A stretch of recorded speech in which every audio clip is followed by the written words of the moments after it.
ఎంసెట్ నిర్వహణ వివాదంగా మారుతుంది. ఎంసెట్ పై ప్రభుత్వ విధానం ఏమిటో స్పష్టం చేయకపోవడం గందరగోళానికి దారితీస్తుంది. ప్రభుత్వ వైఖరిని స్పష్టం చేయాలంటూ విద్యార్థులు ఏకంగా ఆందోళనకు దిగాల్సిన పరిస్థితులు వచ్చి పడ్డాయి. ఎంసెట్ నోటిఫికేషన్ వెంటనే ప్రకటించాలని డిమాండ్ చేస్తూ బెజవాడలో విద్యార్థి సంఘాలు ఆందోళన చేపట్టాయి.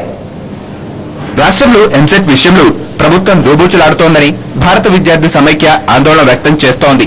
వెంటనే ప్రభుత్వం ఎంసెట్ విషయంలో తమ విధానమేంటో స్పష్టం చేయాలని సమైక్య విద్యార్థులు డిమాండ్ చేస్తున్నారు. ఎంసెట్ నోటిఫికేషన్ వెంటనే ప్రకటించాలని కోరుతూ విజయవాడ నగరంలో భారత విద్యార్థి సమైక్య ఆధ్వర్యంలో విద్యార్థులు ఆందోళన నిర్వహించారు.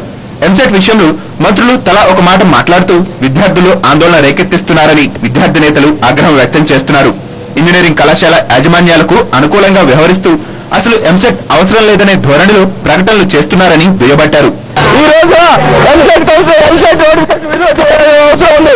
ఎప్పుడో విడుదల చేసిన ఎంసెట్ ఇంతవరకు కూడా ఎంసెట్ నోటిఫికేషన్ విడుదల చేయలేదు.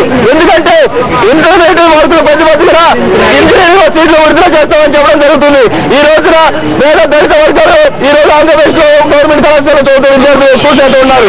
అంటే వాళ్ళకి ఇంజనీరింగ్ విద్య అంటే మెడిసిన్ అంటే అందరూ ద్రాక్షలాగా చేయాలని ఈ రాష్ట్ర ప్రభుత్వం పెట్టుబడిదారు వ్యవస్థకి అదేవిధంగా కార్పొరేట్ వ్యవస్థ కొమ్ము కాస్తూ ఆంధ్ర విద్యార్థుల్ని మోసం చేస్తున్న ఘనత ఈ రాష్ట్ర ప్రభుత్వానికే చెందింది. సుప్రీంకోర్టు ఆదేశించినట్లు సకాలంలో నోటిఫికేషన్ జారీ చేసి సకాలంలో క్లాసులు ప్రారంభించాలని విద్యార్థి నేతలు ప్రభుత్వాన్ని డిమాండ్ చేస్తున్నారు.